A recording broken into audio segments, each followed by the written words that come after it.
never shut up. Yo, what is up, AD team? Austin Dunn. I'm back again with another video.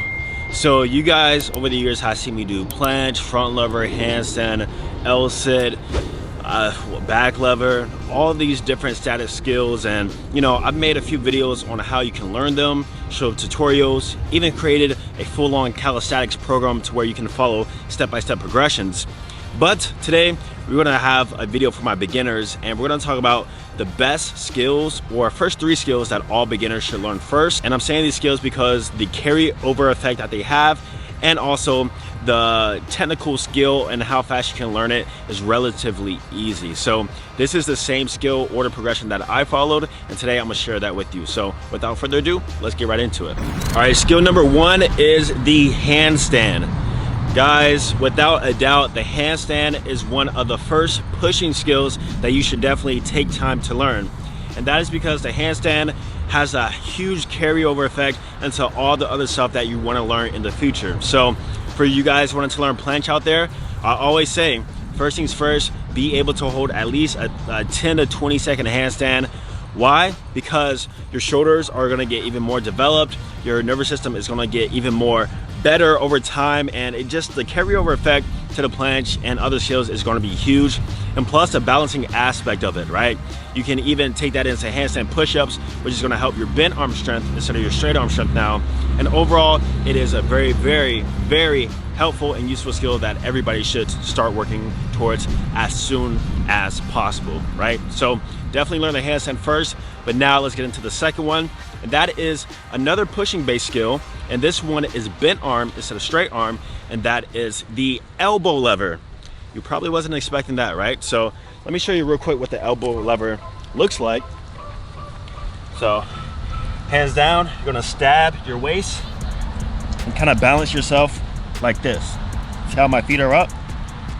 Now you might be asking, Austin, why should I learn an elbow lever first? Well, let's take into the 2 things once again, the carryover effect. The first one is the carryover effect when it comes to certain bent arm skills, such as the 90-degree handstand push-up, which is a skill that a lot of people would like to learn in the future. If you look at that bottom portion of the 90-degree handstand push-up, it's very, very similar to an elbow lever, but it's actually really a bent arm planche. But regardless, the fact that you can actually do an elbow lever will help you in the future when it comes to that.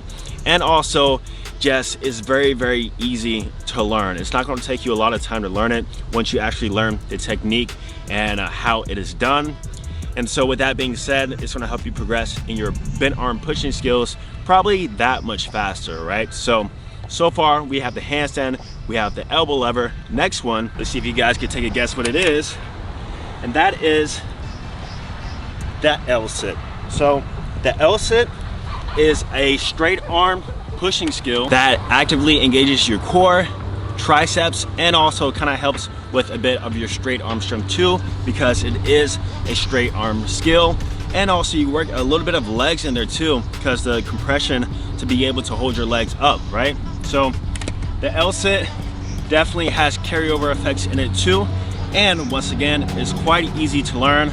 Me personally, it took around 4 months for me to learn. Then once I learned it, I was able to maintain it pretty easily and combine it with other skills that I was learning. So, you know, going from LSIT to handstand, the planche, the LSIT, the handstand, like different stuff like that. So the handstand, elbow lever, and LSIT are definitely the top 3 skills you should learn. Now, if you realize we haven't talked about any sort of pulling skills so far, it's been all of pushing.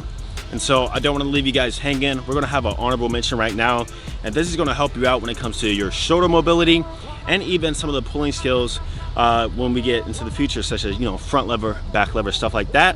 And that exercise is the skin to cat. So with the skin to cat exercise, you're going to need a pull-up bar, and this is how it is performed. So if you grab a wide base right here, you're going to bring your legs through this little opening. You go down into almost like a back lever type position. Hold this for a second with your feet extended, then make your way back through and repeat that for reps.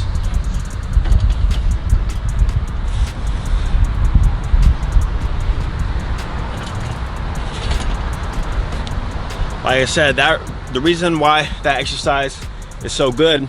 Let's think about the carryover effect with that one. The carryover effect is once you start learning back levers, it's gonna be a lot easier to get into it because you understand how the movement works, and you're gonna increase your shoulder mobility in order to hold that movement. So the reason why a lot of people can't do back levers is because they can't extend their shoulders the way it's supposed to be.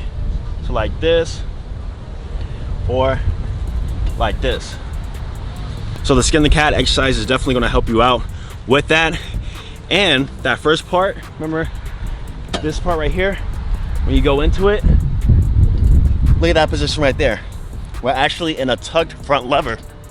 So if you're actually wanting to progress to the tucked front lever or a front lever, you can actually take that part of the movement kind of slowly and work through that front lever range of motion. So guys, those were the 4 exercises that you should definitely learn. First, if you are a beginner, handstand, elbow lever, LSIT, and then if you can, start doing some skin the cats. It's gonna help you out a lot and help you progress even faster. So if you want a full program and course on how you progress to front lever, back lever, planche, handstand, LSIT, and a systematic routine for beginner, intermediate, and advanced to do so, then definitely be sure to check out my Calisthenics program, where I take you through all of this, including tutorials and more bonuses within it, right? So thank you guys for watching. Subscribe if you're new. I'm gonna see you guys in the next one. Peace.